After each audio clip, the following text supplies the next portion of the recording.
What is up, my friends? You are very welcome along to Saturday evening's Anfield Agenda News Roundup. Now, the good news is I will be back live tonight at 8:30. I hope you can join me for that. Apologies again that I wasn't around for the Accrington Stanley watch-along earlier on, but as I mentioned during the week, we did have a family commitment that we couldn't move, so we had to make sure that we attended that appointment.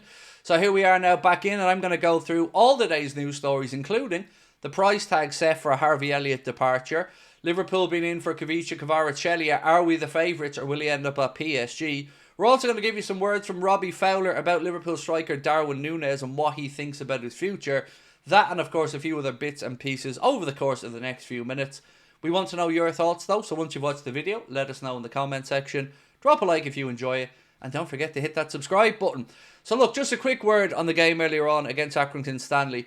Great to see Rio Nyamoha get a start for Liverpool. Brilliant to see Federico Chiesa and Jaden Dan on the score sheet. And hopefully Trent's goal as well will ease some of the, bad will that's been doing the rounds towards him. I haven't seen all of the goals yet. I'm just back and recording this video. But from what I can gather, Trent's goal was a beauty. So, let me know your thoughts on the game. And of course, I'm going to get stuck straight into the news. So, we're going to start off with KVARA asks to leave Napoli. Now, this isn't newspaper speculation. This isn't he said this, she said that. This is the Napoli manager, Antonio Conte. And this piece here says, Georgia midfielder Khvicha KVARA has asked to leave Napoli, according to the manager Antonio Conte.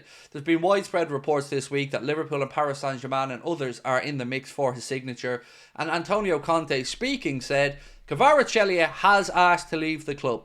I spoke to Khvicha and he confirmed his plan to leave the club immediately. So it looks like it will be in this window. Now, I still hope that if Liverpool really do want him, they can make a valid case as to why a move to Anfield would be far better than a move to the French First Division. But I don't know, maybe he wants to go to Paris. They have certainly been putting the yards in on this one, but they're struggling to come up with the €80 million without a sale. So hopefully, if Liverpool really do want them, Edwards and Hughes can swoop in and get the job done, much like we did with Luis Diaz previously.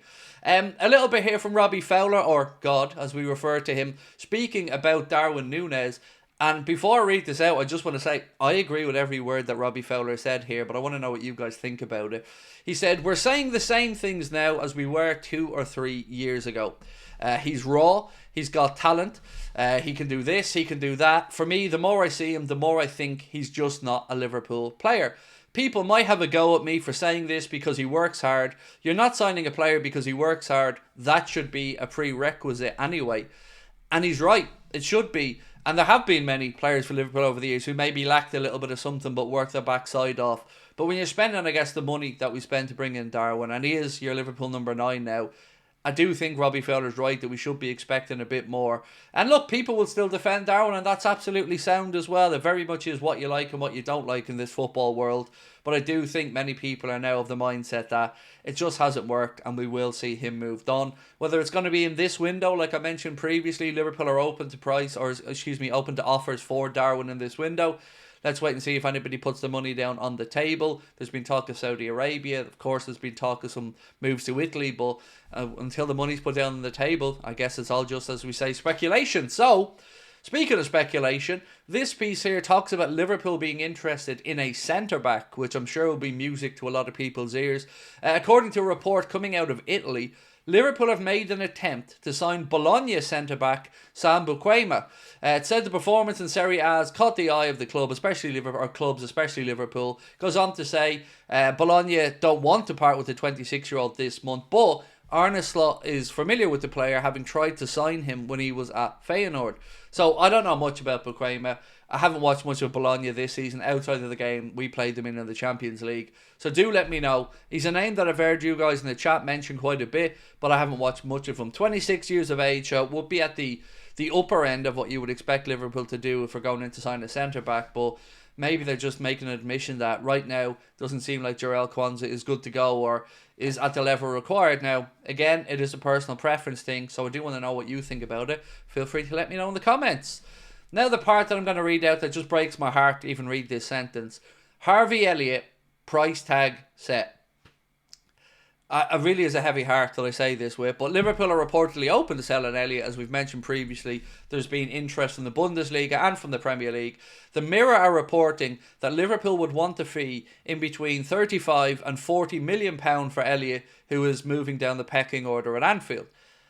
I just don't think he's been given enough opportunities personally, and again, it's the manager's decision that's ultimately going to be the final one on this, but I just think before Liverpool write him off, I'd like to see him at least get a run of games as a starter and see what he can do. See if he can do anything different in between the lines.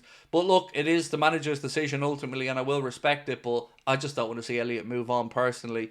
We've asked this question loads of times this season with Liverpool fans. A lot more people open to the idea of losing Curtis Jones than they would be Harvey Elliott, but as I've mentioned multiple times now over the course of the last minute or two, it is ultimately going to come down to the manager's decision.